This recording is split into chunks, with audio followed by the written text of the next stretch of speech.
नमस्कार, जन टीवी उत्तराखंड में आप सभी का स्वागत है। मैं हूं आपके साथ सुनिधि शुक्ला। बुलेटिन की शुरुआत से पहले एक नजर हेडलाइंस पर।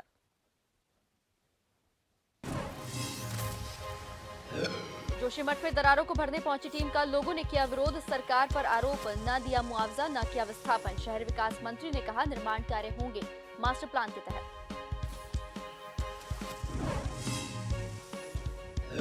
उत्तराखंड में पटवारी भर्ती पेपर लीक मामला, भाजपा सरकार के खिलाफ कांग्रेस ने रखा मौन उपवास। सीएम धामी से इस्तीफे की रखी मांग।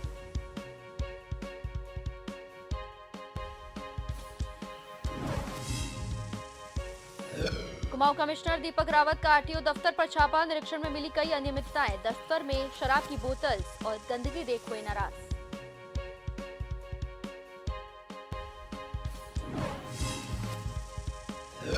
उत्तराखंड में कच्ची शराब पर पुलिस की कार्रवाई, हरिद्वार पुलिस ने ड्रोन की मदद से की छापेमारी। 10,000 लीटर से अधिक लहन को किया नष्ट, 2 गिरफ्तार।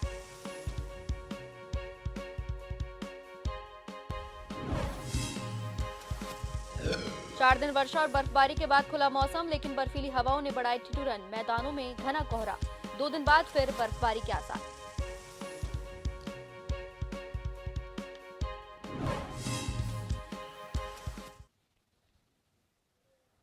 अब खबरें विस्तार से। हरिद्वार धर्म नगरी के लक्सर में स्थित रुद्र महादेव शिव मंदिर पर 14 जनवरी से भागवत कथा का आगाज हो चुका है, जिसमें दूर दूर से साधु संत समाज के सभी लोग एकजुट शामिल होकर कथा का लुत्फ उठा रहे हैं। वहीं भागवत कथा में भगवान श्री कृष्ण के जन्म पर सुंदर सुंदर झांकियों ने भक्तों का मन मोह लिया और उन्हें झूमने पर विवश कर दिया। आपको बता दें कि लक्सर में रुद्र महादेव शिव मंदिर पर चल रही इस भागवत कथा का समापन एक विशाल भंडारे के साथ आगामी 21 जनवरी को मंदिर पर जल तपस्या कर रहे फूलगिरी नागा महाराज की तपस्या पूरी होने पर किया जाएगा। मंदिर पर रहने वाले फूलगिरी महाराज लगभग पिछले 1 महीने से इस कड़ाके की सर्दी में जलधारा तपस्या कर रहे हैं।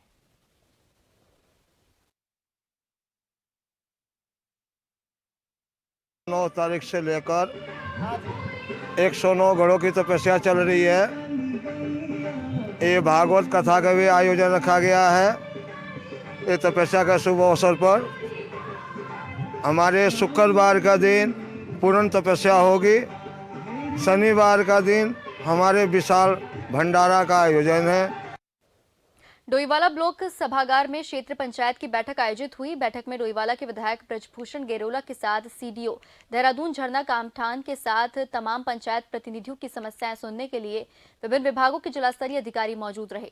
बैठक में सीडीओ और विधायक को क्षेत्र की तमाम समस्याओं से अवगत करवाते हुए उनके निराकरण की मांग की गई।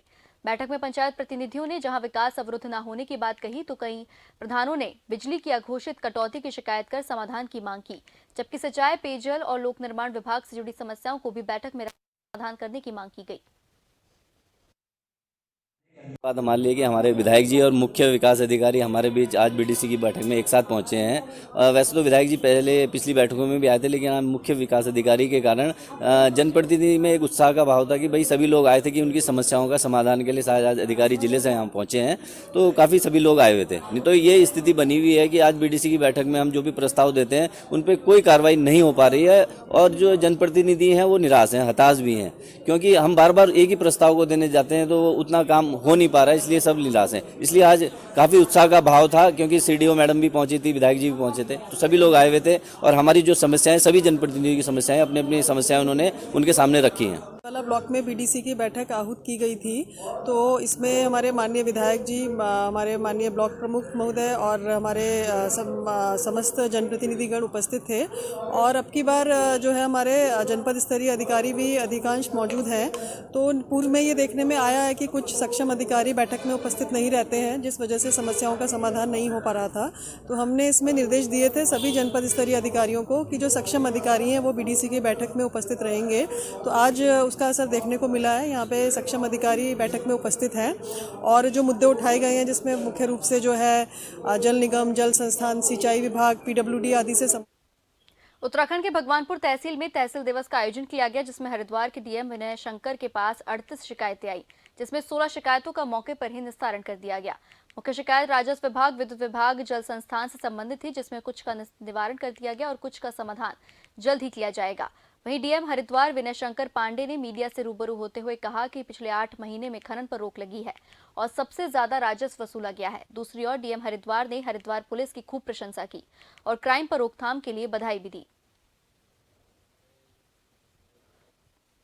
कोटद्वार पुलिस ने नशे के खिलाफ लगातार चल रही चेकिंग अभियान के दौरान रिटायर्ड फौजी को 1 किलो 50 ग्राम चरस के साथ गिरफ्तार किया। बरामद माल की अंतर्राष्ट्रीय कीमत 2 लाख रुपए बताई जा रही है। रिटायर्ड फौजी आर्थिक तंगी के कारण चरस बेचने का काम कर रहा था। अभियुक्त के खिलाफ एनडीपीएस एक्ट के तहत मुकदमा दर्ज कर न्यायालय के समक्ष पेश कर वैधानिक कार्रवाई की जा रही है।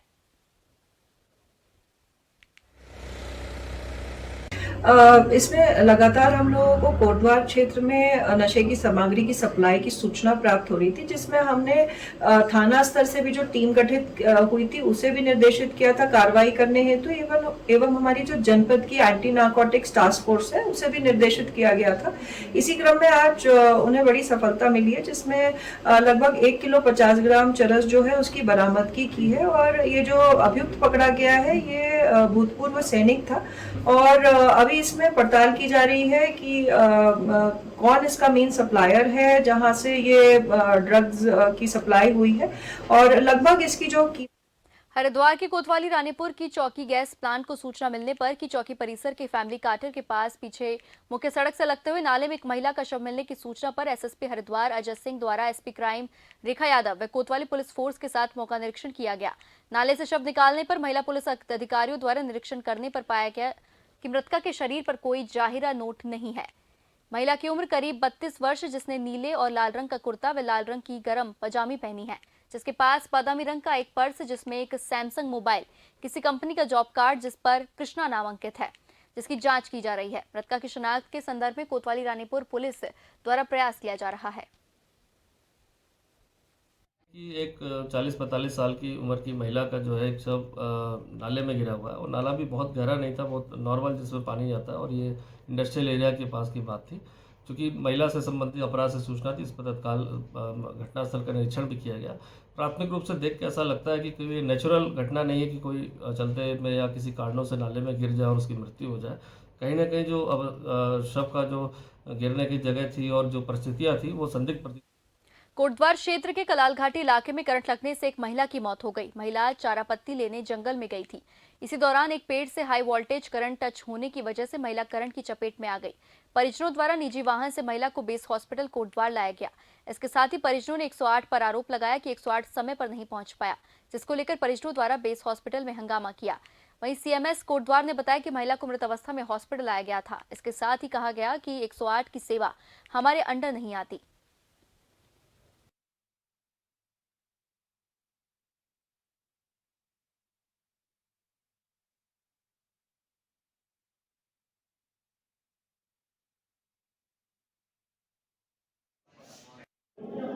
आज सुबह हमारे पड़ोसी एक महिला भावर क्षेत्र से चारा पत्ती लेने के लिए जंगल गए थे, गांव के पास ही गए थे और चारा पत्ती के लिए जब वो पेड़ के पास पहुंचे तो पेड़ से उनको करंट लग गया।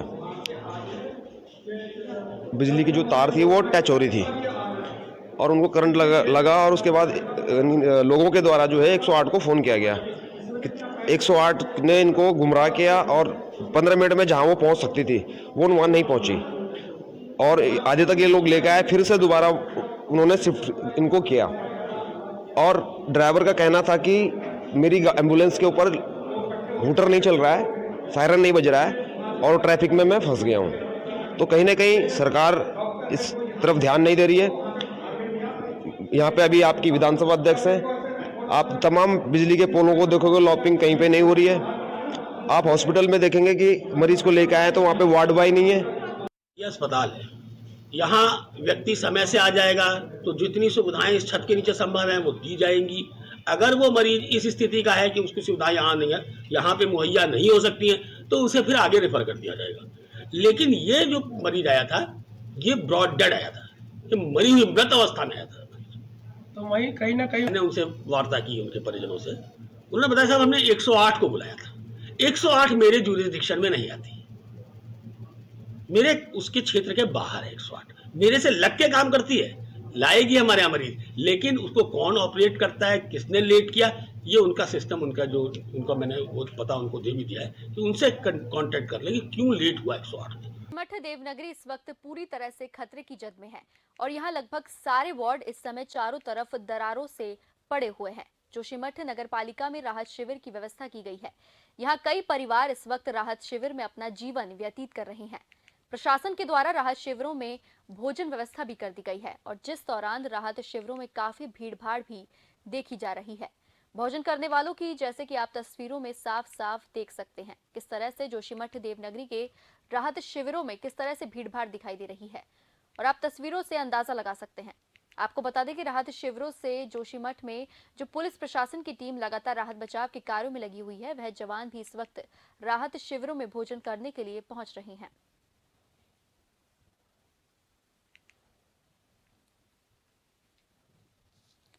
जोशीमठ देवनगरी इस वक्त पूरी तरह से खतरे की जद में है। जोशीमठ संकट को लेकर यहां राहत बचाव कार्य लगातार जारी है।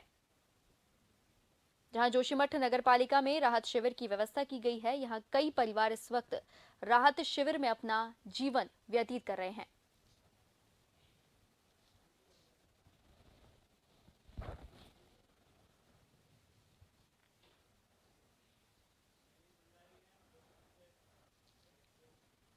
और इस खबर पर अधिक जानकारी के लिए मेरे साथ फोन लाइन पर जुड़ चुके हैं हमारे जोशीमठ से संवाददाता नवीन भंडारी। नवीन, जोशीमठ संकट के बीच में सरकार द्वारा वहां के पीड़ितों के लिए राहत बचाव कार्य जारी है और अभी कई लोग जिनके आशानी ढह चुके हैं वो राहत शिविर में अपना जीवन व्यतीत कर रहे हैं, जिस यहाँ पर उनके लिए कुछ खास व्यवस्थाएं की गई हैं।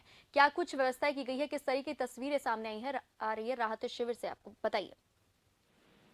जी नीति जी, मैं आपको बता दूं कि जिस तरीके से शासन प्रशासन की टीम के द्वारा लगातार जो राहत बचाव के कार्य जोशीमठ में किए जा रहे हैं, हालांकि कई राहत शिविर के यहाँ पर आयोजन भी यहाँ पर किए जा रहे हैं। लगातार राहत शिविरों में लगातार भीड़ भी जिस तरह से देखने को मिल रही है, लेकिन कहीं ना कहीं देखा जाए तो जोशीमठ देवनगरी इस वक्त पूरी तरह से भूदशाओं की जद में है। लोग अभी भी परेशान हैं। उन घरों में कई पीड़ित परिवारों का यह तक कहना है कि अब वे लोग राहत शिविरों में नहीं रहेंगे, क्योंकि उनका कहना है कि वहां पर उन्हें अच्छी सुविधाएं नहीं मिल पा रही है उनके, क्योंकि गाय मवेशियां हैं, उनके लिए उनको भारी दिक्कतों को वहां पर सामना करना पड़ा है अभी भी। हालांकि कई परिवार ऐसे हैं जो उन्हें टूटी फूटी घरों में रहने के लिए मजबूर है। जी चलिए, तमाम जानकारी साझा करने के लिए आपका धन्यवाद नवीन।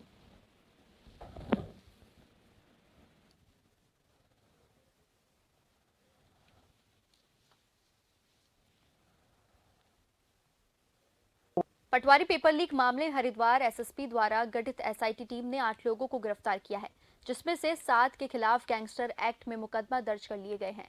इसके साथ साथ एसआईटी ने अभियुक्त सोनू कुमार को छुटमलपुर बस अड्डा सहारनपुर से गिरफ्तार किया है। इसके साथ ही रिजॉर्ट से महत्वपूर्ण साक्ष्य भी इकट्ठा किए, जिसमें सीसीटीवी रिकॉर्डिंग और इलेक्ट्रॉनिक्स एविडेंस शामिल है।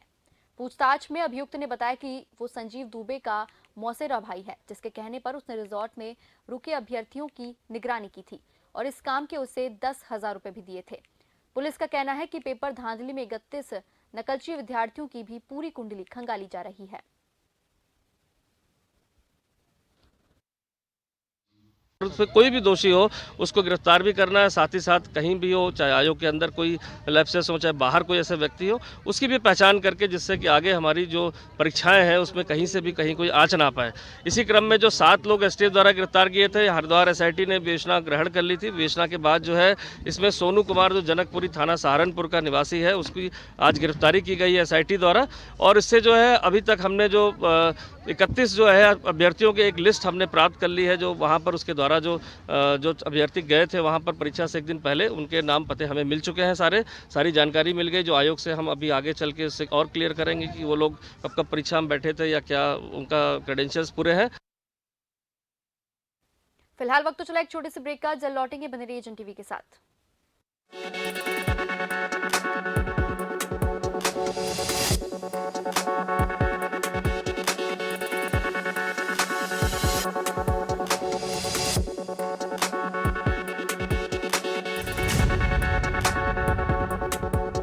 में गड़बड़ी मामले को लेकर कांग्रेस प्रदेश व्यापी आंदोलन कर रही है। इसी के चलते पूर्व मुख्यमंत्री हरीश रावत देहरादून में गांधी पार्क में गांधी प्रतिमा के सामने मौन उपवास पर बैठे। लोक सेवा आयोग द्वारा कराई गई परीक्षाओं के प्रश्न पत्र लीक होने की घटना पर हरीश रावत ने कहा कि यह घटना सामान्य नहीं है। हरीश रावत ने सिस्टम पर सवाल उठाते हुए कहा कि किसी गंभीर षड्यंत्र के तहत यह सब किया जा रहा है। मुख्यमंत्री को इसे गंभीरता से लेना चाहिए। हरीश रावत ने कहा कि मैं दुखी मन से मौन उपवास पर बैठ रहा हूं।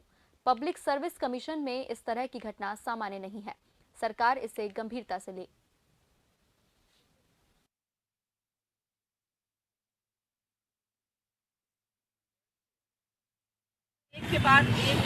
बहुत गंभीर स्थिति है आयोग के अंदर कुछ न कुछ जो है, और इसलिए आयोग को भी और राज्य सरकार को भी इसमें बैठ करके बातचीत करनी चाहिए। हम पार्टी के रूप में जरूर जो है सीबीआई कोर्ट से जांच करे आदि मांगे करेंगे, मगर हम मुख्यमंत्री से मैं राज्य के एक वरिष्ठ नागरिक के तौर पर अपील करना चाहता हूं कि वो राज्य के आयोग के लोगों के साथ बैठे बातचीत करें, हो सके तो विपक्ष से भी परामर्श करें। जब तुम्हारे गोपन अधिकारी, आयोग का जो गोपन अधिकारी है, उन्होंने ये एक्सेप्ट कर लिया है कि हमने एई और जेई में और विभिन्न एग्जाम में हमारे द्वारा मतलब उसके द्वारा पेपर को लीक करवाया गया है, तब भी आयोग इसमें कोई स्पष्टीकरण नहीं दे रहा। आयोग चुप बैठा हुआ है।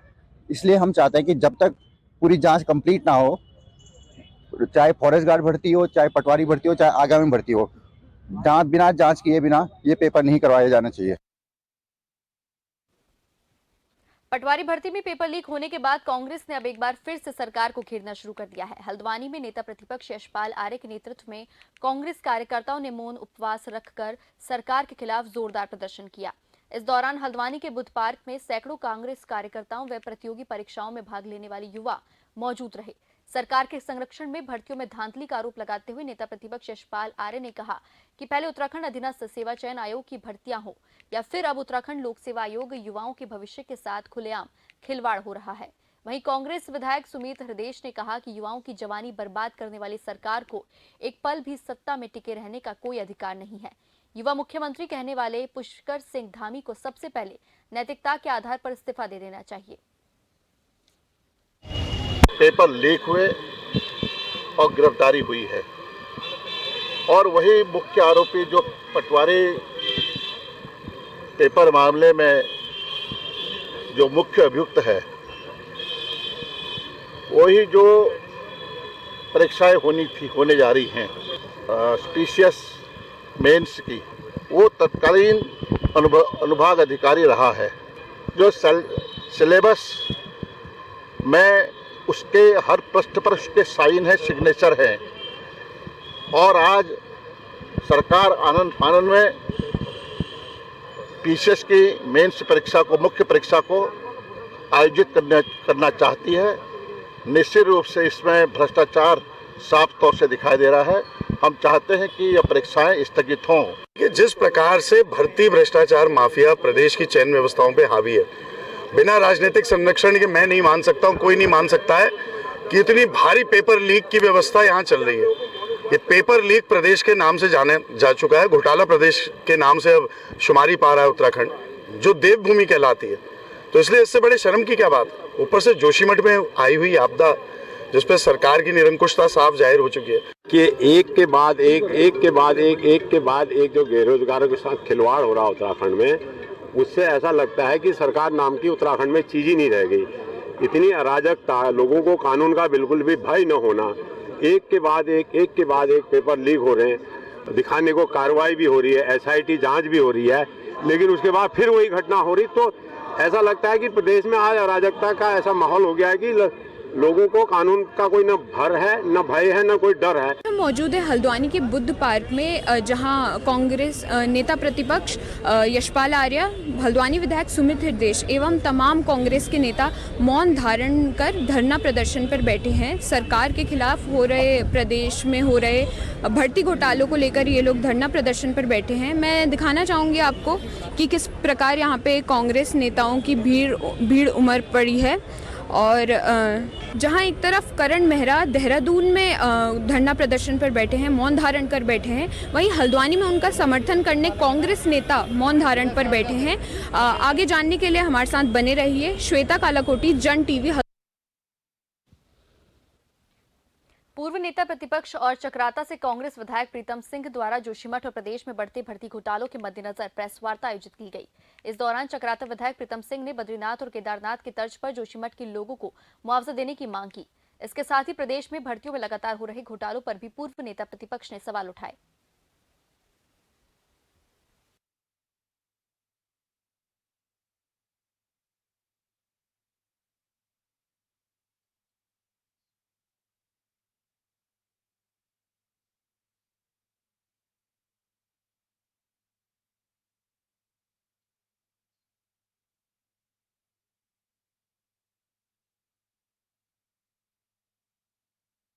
साथी यहाँ पर उपस्थित हैं। जमीन धंस रही है और उस जमीन में कई मकान और व्यापारिक प्रतिष्ठान जो है जमी दो हुए हैं। आज इस प्रेस वार्ता के माध्यम से हम सरकार से कहना चाहते हैं कि जिस तर्ज पर बद्रीनाथ और केदारनाथ में लोगों का विस्थापन हुआ और उनको मुआवजा दिया गया, उसी तर्ज पर जो है जोशीमठ के लोगों को भी मुआवजा सरकार देने का काम करे। आयोग भी जो है भर्तियों में अनियमितता पाए जाने का आरोपी पाया गया है, भ्रष्टाचार का आरोपी पाया गया है। तो इसकी तो आप तो विजिलेंस की जांच की बात कर रहे हैं, मैं तो कह रहा हूँ सीबीआई जांच क्यों नहीं करा रहे? क्यों डर रही है सरकार सीबीआई जांच से? आखिर किसको बचाना चाहती है सरकार? हम तो कहते सीबीआई जांच कराइए, हाई कोर्ट के सिटिंग जज की देखरेख में कराइए, ताकि इस प्रदेश के अंदर फिर से कोई भी आयोग या कोई भी व्यक्ति नकल कराने का दुस्साहस ना कर सके। कुमाऊं कमिश्नर दीपक रावत ने अचानक आरटीओ दफ्तर में छापा मारा, जिससे वहां हड़कंप मच गया। कमिश्नर दीपक रावत के औचक निरीक्षण में कई अनियमितताएं मिली। कमिश्नर ने आरटीओ दफ्तर के बाहर शराब की बोतलें और गंदगी देखकर नाराजगी जाहिर की। इसके साथ ही आरटीओ कार्यालय के बाहर दुकानों में भी छापेमारी की। कमिश्नर की छापेमारी देख मौके से आरटीओ के बाहर बैठने वाले दलाल फरार हो गए। इस दौरान आरटीओ प्रशासन के मौजूद न होने पर कमिश्नर ने नाराजगी जताते हुए उनका स्पष्टीकरण मांगा। आपका ऑफिस अच्छा क्यों नहीं होना? माननीय मुख्यमंत्री जी के स्पष्ट निर्देश हैं कि समय समय पर डीएम्स के लिए भी, अन्य अधिकारियों के लिए भी कि औचक निरीक्षण कार्यालयों के होने चाहिए, और विशेषकर उन कार्यालयों के जहाँ पे कि पब्लिक डीलिंग होती है, क्योंकि आरटीओ ऑफिस से बहुत सी पब्लिक डीलिंग होती है। उसी क्रम में आज यहाँ पे इंस्पेक्शन मैंने किया, तो इसमें अभी तक मैंने वाहनों की फिटनेस की पेंडेंसी, नए लाइसेंसेस की पेंडेंसी, लर्नर्स लाइसेंस की पेंडेंसी, इन सब की समीक्षा की है। एक कमी मैं ये पा रहा हूँ कि जो वैसे तो बहुत हद तक ये ऑनलाइन हो गए कार्यालय, कुछ काम अभी भी मैनुअल है, तो जो काम मैनुअल है उसमें गुंजाइश रहती है कि पारदर्शिता की कमी।